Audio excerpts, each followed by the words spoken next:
Welcome to the Featured Anime Podcast. I'm your host, Jack. And I'm Rick. And today we are talking about Sword of the Stranger, which was a random choice, unfortunately. And unfortunately, it is what it is, man. Sword of the Stranger came out in September 2007. It was a movie. Couple producers for it are Bandai Visual, Sony Music Entertainment, DY Media Partners, or Hakuhodo DY Media Partners. The studio for it is Bones. It is an original. The genres for it are action, adventure, historical, and samurai, and it ran for 1 hour and 43 minutes approximately. So far, so good. Yep. So, I mean, judging from your comment, sir, it sounds my like outburst. sounds like you were a fan of this. I am very much so a fan. Everything about this looked, to me, it looked very well put together. The story, unique. It didn't feel like it came from a manga. It felt like it was an original source. It didn't feel like... The reason it didn't feel like it was well thought out for a massive storyline, in my opinion, is I couldn't tell where it was going. I knew the basics. It was very cookie-cutterish in the overall plot, but good Lord, I was there for the ride. Okay. So this takes place in a period in Japan where an orphan named Kotoru and his dog Tobimaru run best dog ever, right? Are basically on the run to a temple while fleeing from a temple himself that had burned down, and apparently he's being sought after largely because well, and we'll get into the real reason as to why he's being sought after later on. We'll worry about that later. He is on the run.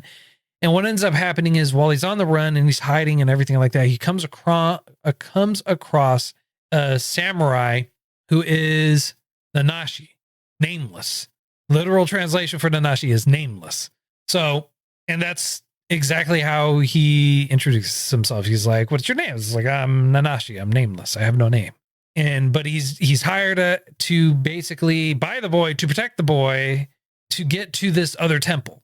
And so the movie basically takes place of people trying to find this boy, and then the information's being slowly leaked about why they're trying to find him, as well as who's trying to find him at the exact same time. And then some information about our nameless wanderer, so to speak, also gets kind of like spilled and talked about at the exact same time. Now, yeah, you said this guy. Okay. You said you were along for the ride. The story was like kind of cookie cutterish and everything like that, and I agree. The story was very cookie cutterish. It was very reminiscent of a couple of different things for me. Animation style was very reminiscent of Avatar the Last Airbender. Yeah. Which I'm not a fan of. Yes, it was. Really? I'm not a big fan of the Avatar the Last Airbender animation. Not a big fan of it. I'm not saying it's bad. Okay. No, I can understand a little bit of that. Okay. I'm not saying it's bad. I'm just saying it's not for me. It's not for me. Understandable. The other is no, you know what? We'll get into the other part in a little bit. We'll get into all the other reasons. All right. We'll start with what you liked about it, right? What you said, it's like story was very cookie cutterish, very 100% agree. I when certain things happened, certain plot points came about, I couldn't help but go, interesting, interesting. Well, okay. So here's what got me, and here's what I here's what I liked about it. The movements, extremely fluid. The initial visuals, striking. I really liked the fact, and I made a joke about this, and I still mean it as a joke, but it's hilarious. Beyblade's got its start right here. Mainly because you have like one scene where you've got kids playing with tops. And then if you've ever seen Beyblades, it's an anime version of kids playing with tops. It's a little bit more. I mean, there's more intricacies that go into it, but brass tacks, it's you spin a top, feed the soul, you win. And it was just the way that they came up with, I'm nameless. I've worked for many lords, and every lord has given me a new name, so I don't take any of those. I was like, all right, cool. And at the very end, well, not the very end, but like near the end, when the kid he's protecting goes, hey, if we ever meet up again, I'm going to find you a really good name. I was like, that's some awesomeness right there. There was a few plot points that missed me entirely. Our nameless warrior here, he ends up being a foreigner of some kind. I think he had red hair, but I can't quite be certain. No, so this is where my brown came in, right? So he goes, I may have been a foreigner because I have red hair. Okay. However, this is where I went, like, interesting. So he is a wandering Ronin with red hair and facial scars who served various lords. Interesting. Yeah. One might say Rurouni style. Kenshin. Interesting. You don't know what happened in his later Samurai years. X, one might say. I mean, yes, the story before it is very generic. I will agree to that. That said, I feel like with everything that went on, it started in a very basic area and it evolved, and it went back to a basic area, but the story fleshed itself out in a manner I haven't seen before. The Japanese obviously was what I watched it in dubs. That's all I could find. But like, I'm not too mad about it. Because in the dubs, you have the Japanese who are speaking English in the dub, and then you have the Chinese who speak Chinese in the dub. Somehow, this boy knows Chinese and Japanese. Yeah, see, and that's one of the problems that I had.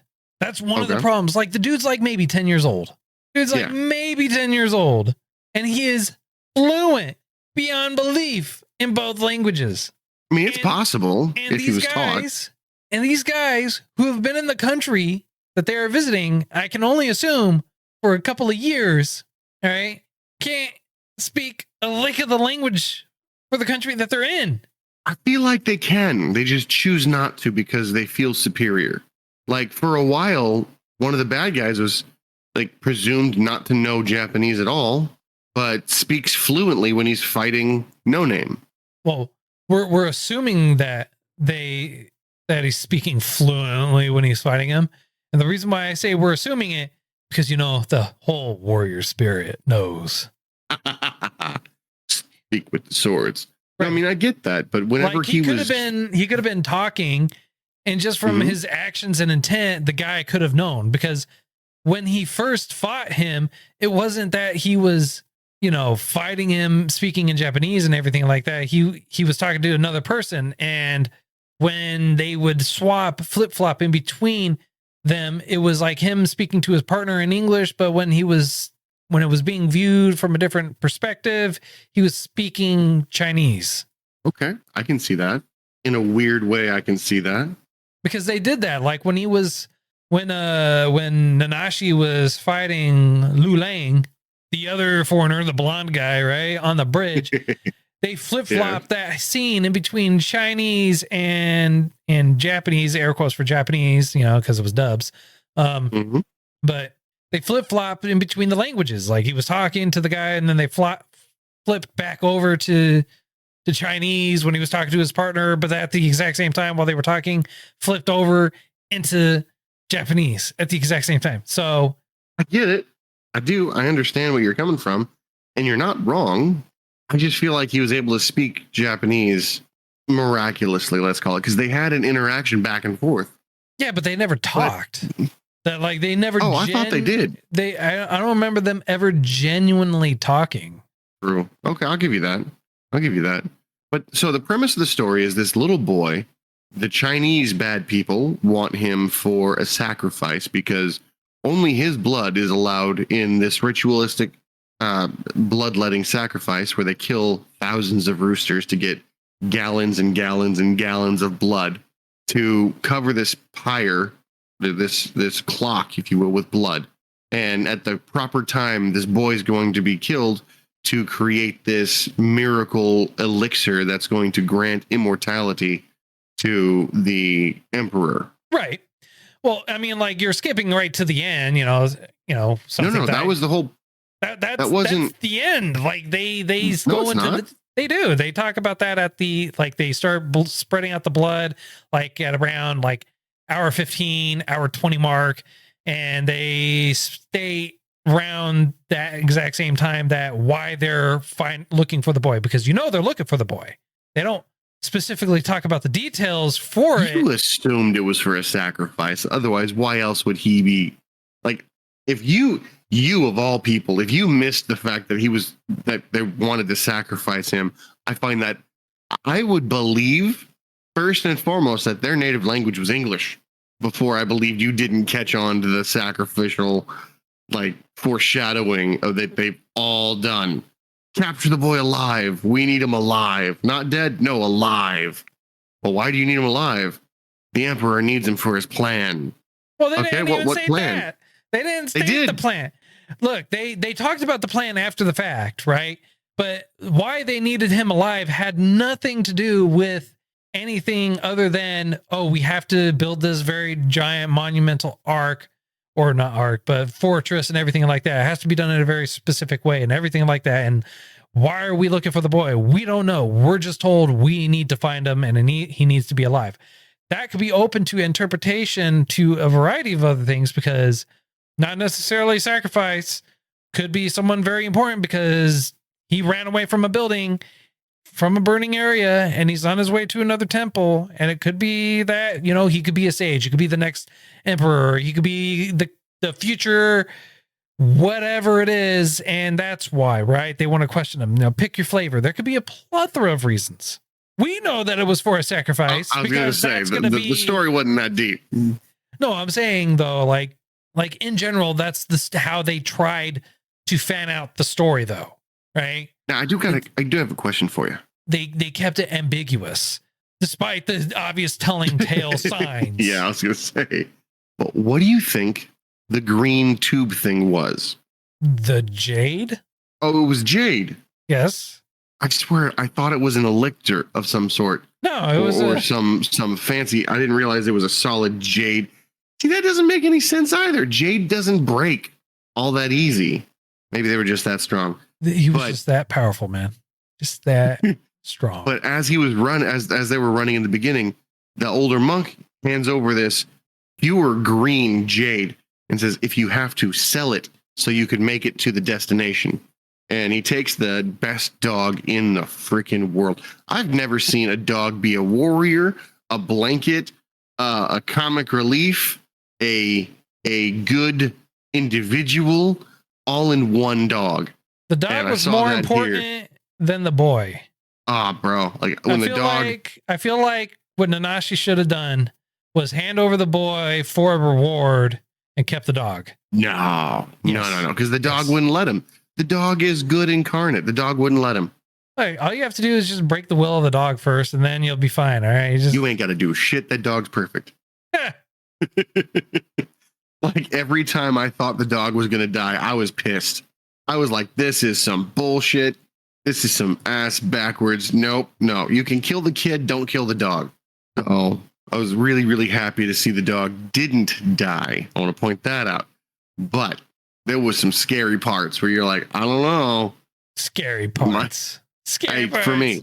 Hey, the dog ripped the throat out of somebody. Just straight up went, rip, blood everywhere. And I went, oh, it's that kind of movie. Okay. Damn. And then the dog somehow matrixes his way through the air to block two kunai. One being thrown and caught in his mouth, the other one barely scratched him, which was coated in poison. And that's what made me think, oh crap, shit's about to go down. And I'm like, if you don't get revenge for that dog, then you ain't shit. Because like that's some bullshit. Don't kill a dog.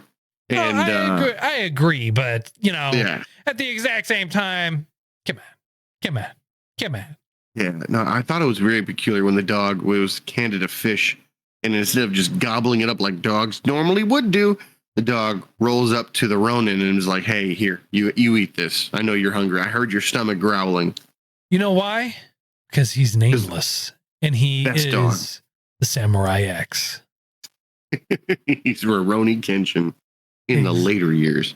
No, he doesn't have the cross-shaped scar yet, so it's not quite early there years. Early years. So we knew he was going to survive, probably. Exactly. No, not probably. We knew it was going to happen. Maybe. You still don't know, technically.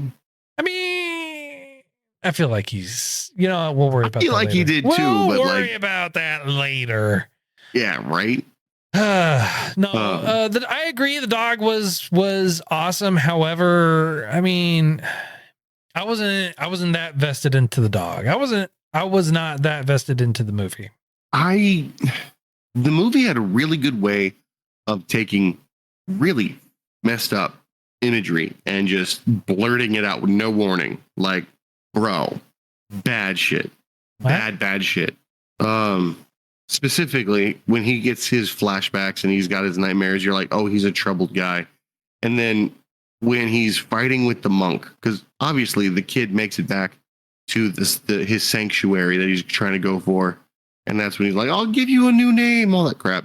And the fatherly monk, if you will, has to give him up because his superior told him to. Right. He goes through this whole speech of, you're just like me, to no name after all the crap went down. After everything went down, yeah. Yeah, he's like, you're just like me. You just follow orders. What would you do in my situation? You're no better than me. Right. And then No Name takes a sword, not his sword. He almost never opened his sword. His sword is tied up, sealed. And he whips out a different sword, somebody else's sword. And he got slashes the sword downward because the main priest tried attacking him and he grabbed the sword from the priest and knocked him out. But yeah, he takes the sword, he does a downward slash and just magically cuts the guy's robes, signifying that he's a priest. Yeah. And he's like, you don't deserve those robes. Monk. Yeah. Because you don't deserve those robes. You and I might not be different, but I don't pretend to be a holy man. Well, and he walks away. He doesn't say that. That's a lot but it's the intention. That's the intention. Okay. So his thing is, and the reason why you bring that up is because when he does a flashback, you see that he does actually kill a couple of kids, two children. Now, granted, that's not that strange, especially given the time frame, the era, so to speak. Like they would do that. Strange to me. Given the era, it is not strange. You don't want your enemy, the Lord you just killed. You don't want his children to grow up and try and come back to power because they technically have the power still. They're still the Lord. So no, I understand that. And it makes sense. You want to kill all the off, but you don't. The way that they did it was very theatrical and very like my wife and I were watching and I almost threw up during that. Really? Like, yeah, it was kind of rough. Yeah, no, she anything with kids. Oh, okay. No, that's fine. I was yawning during the movie. Oh, but we were a little more invested. It took me a couple times to get started and actually watch through it. Really? Like I started it and it just did not hold my attention. And it was like, all right, well, I got to watch this later on. I gotta really try and focus on it, and tried watching it again. And it's just like, just couldn't focus on it and just was not grabbing my attention. And so the third time I just like, I have to watch this. I have to watch it. So I watched it. To be honest, when did you watch it? Sunday. I watched it about 3 hours ago. So like I didn't give myself hardly any time to procrastinate when it came to starting. And I was like, nope, we got to do it. I know what I got to do. Got to do it. And but you always procrastinate. It could be a 26 episode show. It's like, oh, I got to record tomorrow. It's only 10 episodes, right? 13 episodes, right? No, man, it's 26. Oh, I don't think I'm going to be ready in time, Jack. Triple speed that. You got it. You got it.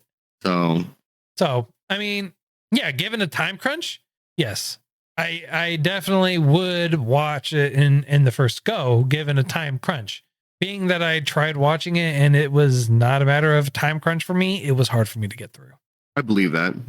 I wholeheartedly believe that.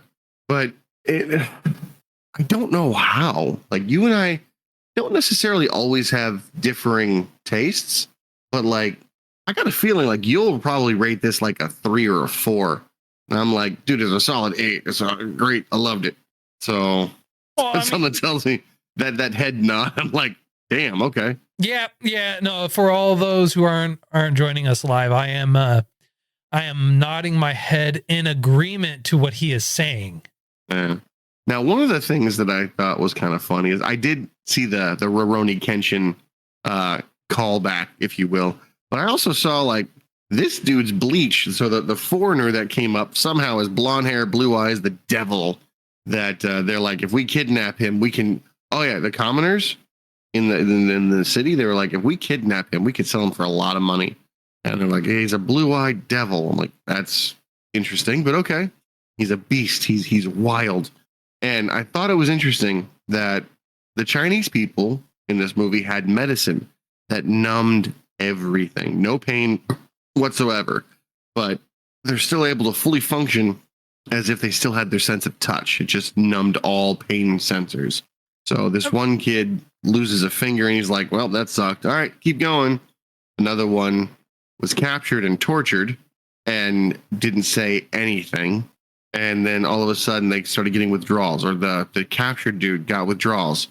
And he was like, I'll tell you anything. Just give me my medicine. Well, he wasn't even saying, I'll tell you anything. Give me my medicine. He was just like saying, give me my medicine, just and drooling over it, you know? Oh yeah. It was straight addiction. It looked rough. It looked absolutely horrifying. Which to me kind of reminds me of like a narcotic that's actually available even today. I'm not going to name names because I don't want to be wrong. And I'm not 100% sure on what they're saying, but I'm just going to say, that it's, I mean, like narcotics have been around for a very, very long time. Oh yeah, no, they have. They absolutely have. But I thought it was interesting that in the final fight, just like Goku throws the sensu bean, the blonde-haired dude was like, hey, if you take this medicine, I know you're injured, but if you take this medicine, you won't feel any pain. And the guy, No Name, was like, I need the pain. Pain drives me.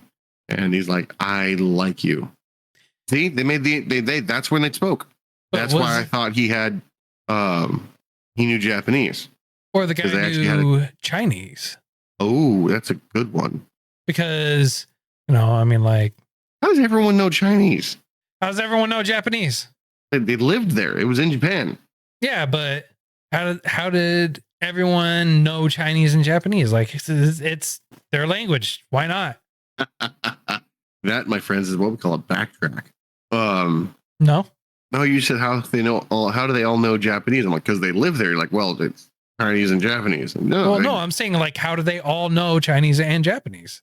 I don't know how the kid knew. That was odd. It wasn't a backtrack. It was a clarification. How do they all know both languages? Like everyone knows all both languages. The kid's like 7 years old and he is fluent in both. He's like 10. He is fluent. He is fluent. He's untrusting. He's got the untrusting nature of someone who has been jaded for 30 years and was just screwed over time after time. You're only doing this for money. You don't care. You're only doing this for money. Yeah, I thought the kid was annoying. Yeah, I'm not gonna lie. The kid was a bit much. But I mean, let's be really honest with this. Everything that kid was doing was annoying. Aggravating. Makes sense. Not really. I mean, a little. Not really. Very self-serving. Listening to someone he trusts. Hiring someone I assume who he thinks is really strong, but he doesn't trust him. But if he likes money, then he's trustworthy because you can control that. Like I've read books where some white knight comes in and saves the day and no one trusts them until they're like, well, what kind of reward do we have? And they're like, oh, that makes sense. People don't do shit for free. So that makes sense.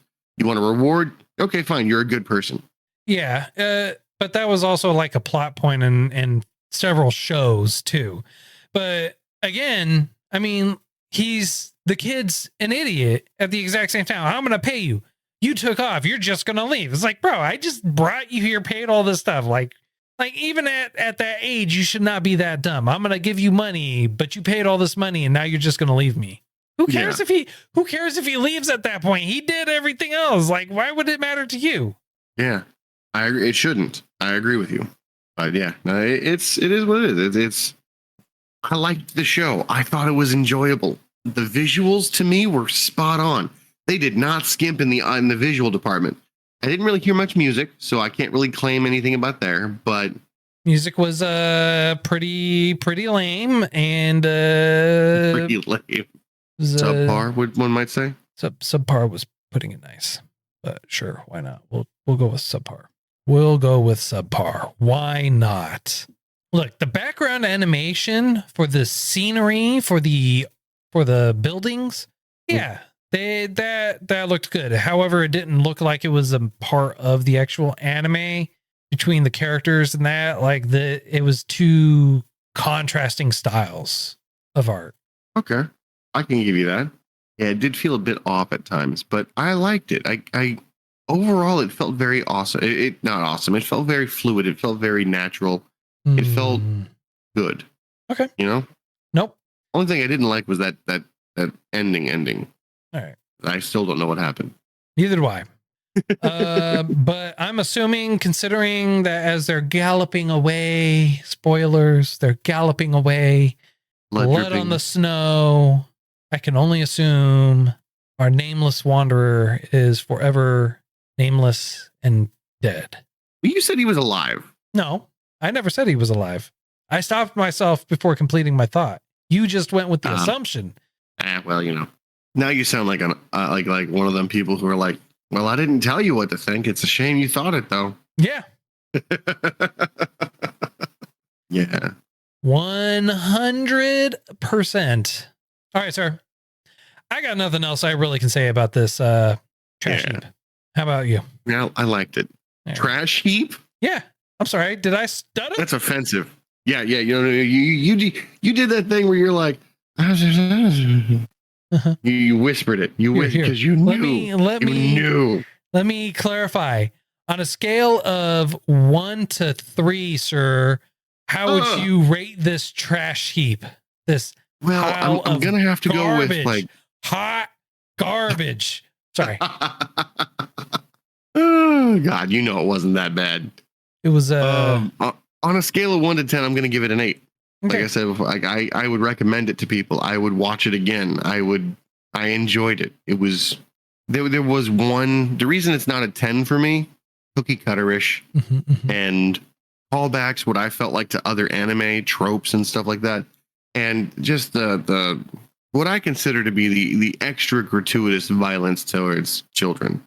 Sure, like that was a bit much for me. But other than that, I liked it. I felt that it reminded me a lot of what Samurai. What was it? Afro Samurai. No, it wasn't as good. I want to point that out. But all the blood, the fight sequences that reminded me of that. And you got some rose-colored goggles on, man. But you know what? That's all right. That it is 100% up to you in your personal opinion, however different it may be. I'm glad you didn't say however wrong. Everyone's entitled to their own opinion, man. Period. Purely. All right. What you got, Willis? So before I give my final score, right? Oh, okay. Do you have anything in defense of it to possibly get me to give it a higher score than what you feel like I will give it? The dog by itself is worth at least 1 point. Well, obviously it's not going to get anything less than 1. No, I'm saying a 3. I'm thinking you're going to give it a 3. The dog alone deserves a 4. Like if you're going to give it a 3, the dog deserves a 4, in my opinion. That's your argument? They made that dog. Yeah, they made that dog lovable. That dog had more of a range of emotion than like 90% of the characters. That's a very disappointing argument, sir. Very disappointing. It's the only one I got because I kind of laid my case before, I thought. All right. Music was bad. The background scenery animation was decent, most of the time, not always. The character animation was subpar. I did not like it. It's just not my style.